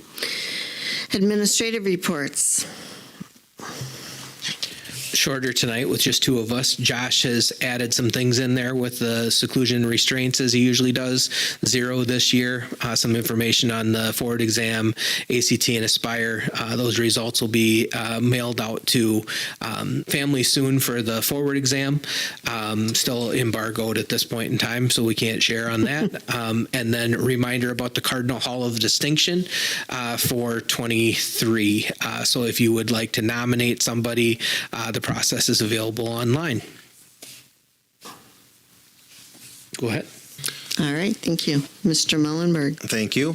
The only thing on mine is the Green Bay Packers donated an AED to our school. There it is. I'd rather not use that tonight. So what it took was a member, Paul, actually went over and there was a presentation and learning how to use it and things. So I will be going to practice on the 31st over there. I was invited over as a member of the Hall of Fame, so I'll thank the appropriate people when I'm there for them doing that as well. So I know the contact that we've been in contact with other things also. So it was a statewide thing that they did, and I think Paul said, what, $3,000? Yeah. It was is the value of that. So Amazing. we're appreciative of that, and we are thinking maybe putting it in the gym since we have the one up here already. So it's nice to get that, and hope to never use it. Thank you. David. Yeah, just a couple of updates. I had thrown an email at you guys with some insurance change language. It's something we had worked on, and then all of a sudden it came, and it was past the time for that last meeting to get in. So we really... Cost of insurance changed very little from last year to this year. I can't say that we're a tremendous amount of savings, but we were working with both the insurance center for some of our non-medical, so the auto insurance and the liability insurance and the property insurance, workman's comp, those types of things. We were working some of that with the insurance center and some of that with Fleiss Insurance. We also ran into audit issues almost every single year where the timing of when the year ended for especially the workman's comp didn't line up with the fiscal year. So getting that all to a July 1st start date made a lot of sense. So really, I believe that we have better insurance than what we had at about the same cost. And we changed the date to July 1st for Angie's simplicity. And it's all under one umbrella for my simplicity. One of the things I learned that when we have two different vendors and they're two different insurance, like salespeople or agents are looking over it, like the insurance center and Fleiss, when one goes out to a company and gets a bid for our district, the other cannot go to that same company and bid it. So it locks them out of each other's networks. So really, truly, by having one, we can get network to network with the same fee structure and everything on top of it. So I think for the long-term value of the district, I think it's going to be good as well. I think Joni, she went through that with a fine-tooth comb. We went back and forth with Travis and really made sure we changed a couple of the the uncovered or uninsured and underinsured drivers, learned about some state statutes and what can actually be paid out in those areas, and really kind of made sure that the policy is everything it needed to be. So again, all in all, we have a larger coverage than we had before, and more coverage than we had before. It's not exhausted after one huge type of incident. Hopefully we never have those. We haven't, but I feel good about that. I wanted to share that again. The disposal of unneeded items. I have had a conversation about putting together an online auction. It's going to be probably 10, 15 items. It's in policy that it's my responsibility to dispose of that items that we don't need. So I am going to put about a 10, 15 item auction out there. We're going to test an online auction with Dan Elliott and his services. He and I have talked. I think he's going to be really good to work with. We'll see how that goes. My goal is not to make a ton of money. My goal is to make everything go away and do it in a way that everybody had equal access to those items. So there will be, if that goes well, we'll be doing another one. We may do the weight room equipment that way. We can go to Wisconsin Surplus. We can do this 50 different ways.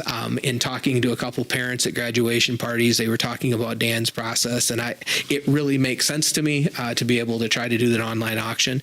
So we're going to set that up in early August, have that up and so people can preview and look online, bid online. They'll have a day that they can come in. We're going to set some things in the old school gym. The short school bus will be on that as well, just to see what we do with that. The number 3, it'll be sitting over there as well, so people will be able to look at that. But again, it's a process, so it's not just me agreeing to somebody to sell something for an amount of money. I'm trying to give it value. If it doesn't work with 10 or 15 items and we don't do anything, we won't do it again, and I may just get more dumpsters. But we're going to try. Yeah. Of course, I have a question about Yeah, that. yeah. So we've not done that before. We've talked about it, but from my understanding, we've not done that. So is there anything liability-wise that you have to talk to Bob about for that part? They're all as it's all is. figured out. It's Yeah. all in the disclosure. There's nothing. It's just done Yep. at that sale. We, Okay. We've done the Wisconsin Surplus site before, but not the online auction. Yep. So we sold some equipment last year. So like, for instance, like what are some, I mean, equipment mostly? We or- have a dishwasher that's still functioning that may work for somebody that we've replaced in this, in this kitchen. It's sitting there. We need it out of here. What do you do with it? Do you just throw it away, or is it worth something? So we're going to put it on there and see if it's there. We've got a couple of old pieces of equipment, lawnmowers, snow blower, that type of stuff that Mike has not used the whole time he's been here. It just needs to go out there. We've got some scaffolding that sits outside and has not been used in 10, 15 years. We're going to put it on there and we're going to see if it goes. We've got some furniture, some desks, the computer lab tables, those types of things. Maybe they won't sell. And if they don't sell, I have no guilt then putting them in a dumpster and getting rid of them. But if they do sell and we get something, or for somebody to haul them away and reuse them, that's great too. The school bus, or the short school bus is what I'm anticipating, just to test that to see what happens, and then we'll kind of go from there on other items. I can see the weight room equipment coming. Again, this first one's going to be that furniture type stuff that's in the old school gym that we want to get cleaned out and out of the way. Well, if you don't have to pay to dispose of it, that's a win. Correct. I mean, If you get $1 for it, right? I mean, if you're not paying dumpster fee on it. correct. How will people know about this auction? We'll put it online. Okay. Yeah, they will advertise. We'll put it on Facebook. We can send an email, out to And Dan to our does a staff. lot of advertising himself, so Yep. I see it all the time on Facebook. Right, but I think our district people should know about it, so. Yep, absolutely. We will make sure we communicate that out. So again, I want to just talk about that a little bit and let you know my intention is to try to get rid of some of that stuff we really don't need sitting around, and just trying to identify a fair process. If it works, we might do a much larger one, next summer, or right before school gets out next year. New bus is at Midstate. I believe the plan is that Dennis is going to go pick it up on Monday. So that will be awesome. They have over 200 new buses sitting there. So their delivery is not happening right now. So we actually have to get another bus up there. So we're going to do some shuttling back and forth and get them all taken care of.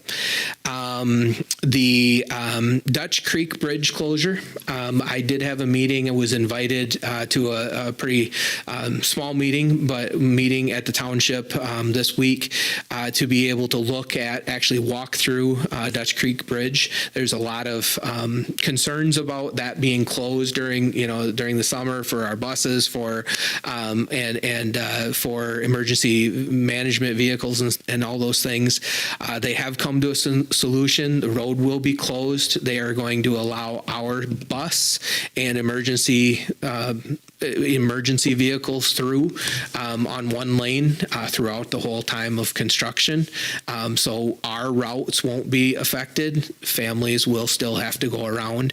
They're planning on starting that hopefully early August and going into October probably. probably, hopefully getting it done before harvest season there. But it will be one lane. It will be marked at 9 foot 1 inch wide. So it will be very, very narrow, is what they're looking for.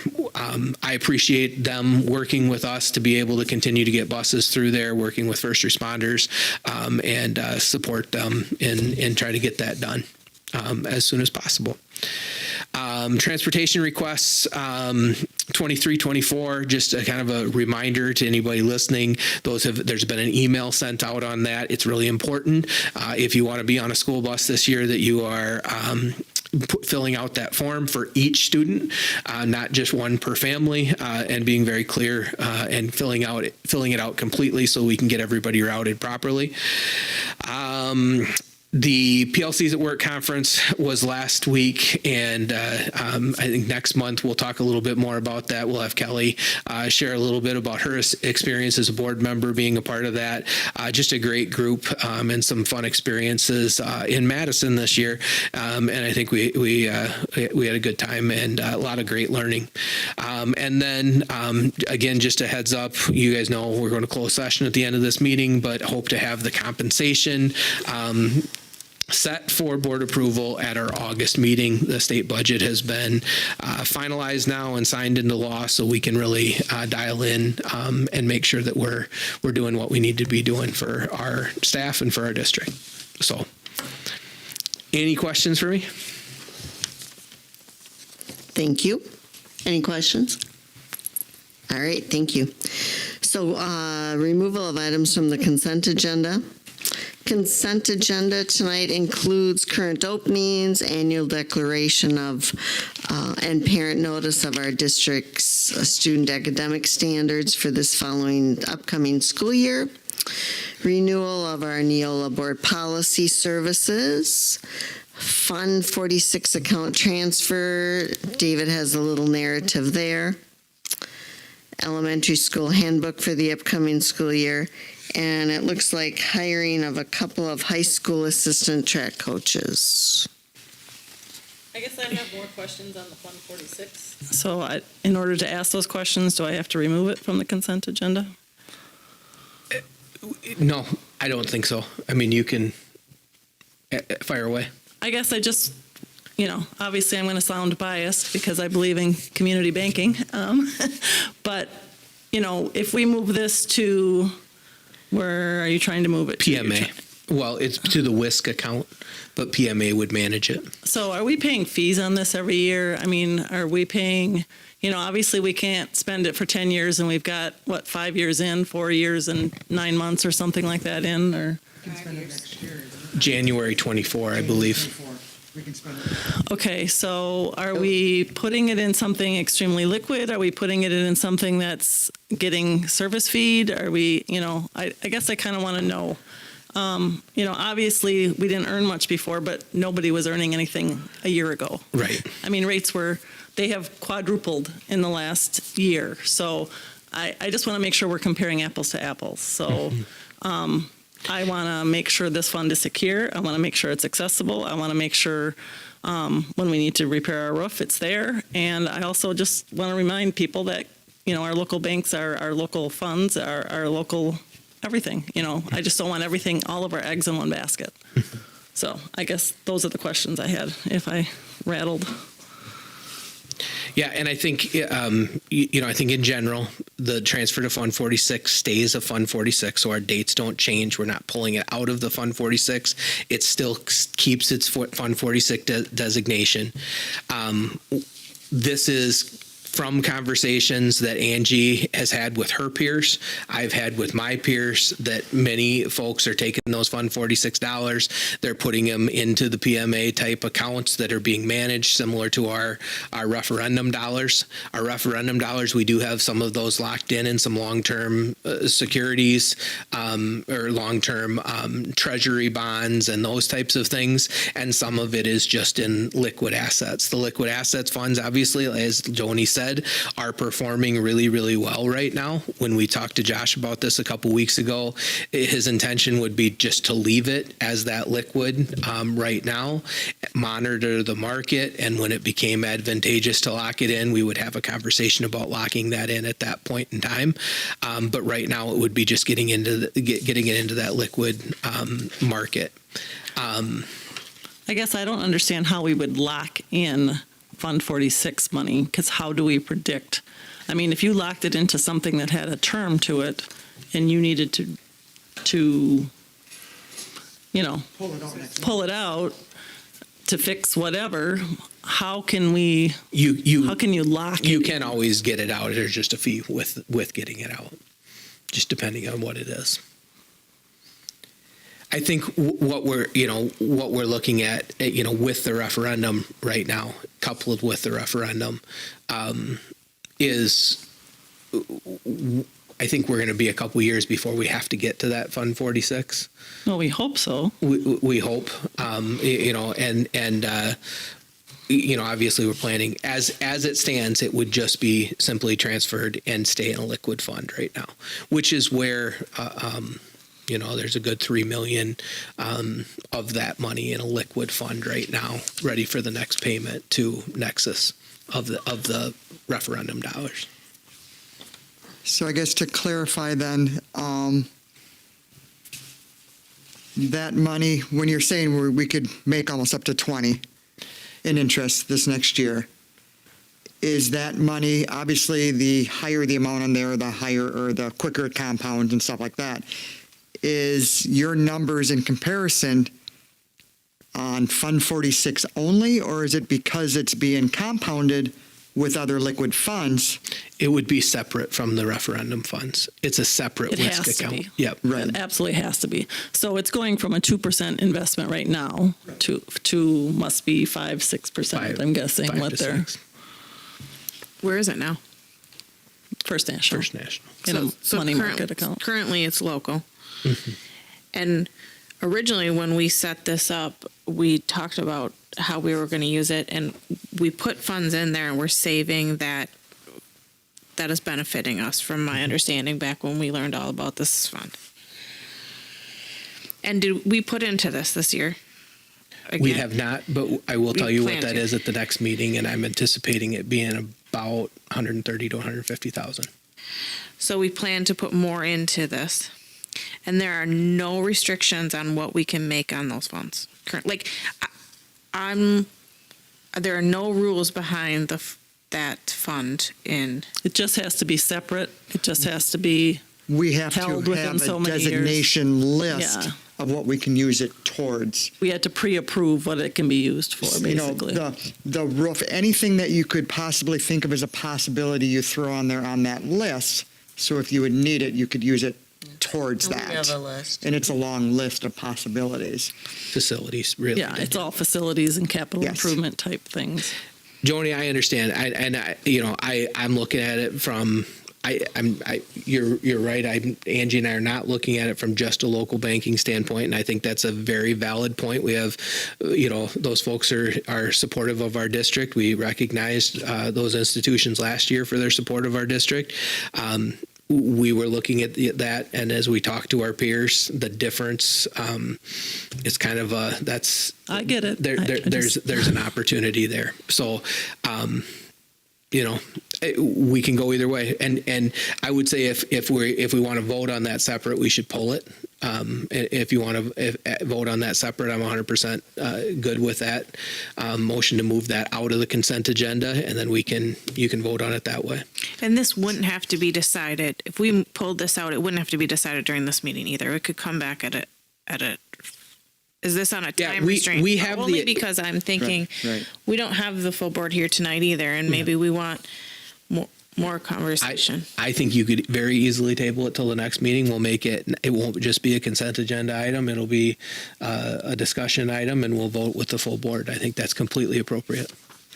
I do have one question. Is Fund 46 set up on a yearly renewal? Are you locked into an interest?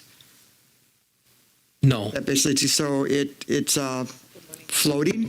It can be, That isn't restricted. It can be in an investment account, it can be a bank account, it can be whatever, as long as it's in trust and it's in a separate, it can't touch, like you can't transfer to and from another account. Right. I mean, I'm just wondering the interest rate. Is the interest rate set today for the next 12 months? oh, you're saying with them? Yeah, Oh, with them? If it's No, like, it'd be, no. it would be. What about at First National right now? The account that it's in, is the interest rate set today for the next 12 months? No, it's in a money market Is it- account, okay, money which market, so it doesn't- the rate could go up, down, or any, I mean, it's just, yeah. Can it go to a CD? Then you Yes. can't. well, Would you say, could, but- Lisa? Yep, Because we have that huge, The bank is- all these 5.5 or 5.25% interest Their rates. RC Why rate. wouldn't we think of possibly doing something like that? I know there is a penalty if you withdraw early, but what is it, like 3 months? Right now, it's 15 months, so Well, and you're if we only plan risking ahead. 15 months. I mean, you already kind of said we could plan ahead for these anyways. So That way you're if it's a keeping it year- local So- still, and we're probably either, If you remember with PMA, when we invested and you guys saw that schedule that we've invested some of those dollars, some of those are in U.S. Treasuries, some of them were CDs. So when PMA says maybe it's time to invest or lock this in, maybe you guys don't need it, you don't foresee needing it for 15 months or whatever it may be, we should lock this into a CD because with the market doing what it's doing right now, that CD could very well be with a local bank at that point in time. We solicited bids for all of the referendum dollars and included local banks in that bidding process to say we'll give this much interest, for those. Right. PMA isn't the one holding it. I mean, they're putting it out somewhere. They're keeping it active for us, and that's the advantage of having that company, and they're telling us it's time to do something with it, where when it's just sitting there, we don't. Angie and I are not looking at that and looking at our statement and saying now is a good time to go and put this in a 15-month CD.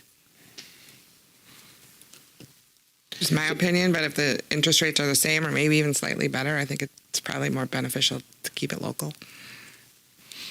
But that's just me. To put it in a CD and keep it local. Well, that's how I felt, but I just wanted to bring it to the. But I think we should, I guess my recommendation would be let's pull this. We could investigate a local CD opportunity with the same funds. So, I'll make a Or- motion to remove Fund 46 account transfer from the consent agenda and table it for next month. Perfect.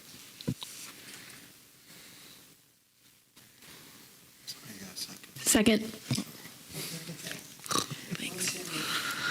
motion made by Shelley, seconded by Kelly to remove item D, Fund 46 account transfer from the consent agenda tonight and move it to our next meeting with more information, Yep, and more options. more options. Yep, fair enough.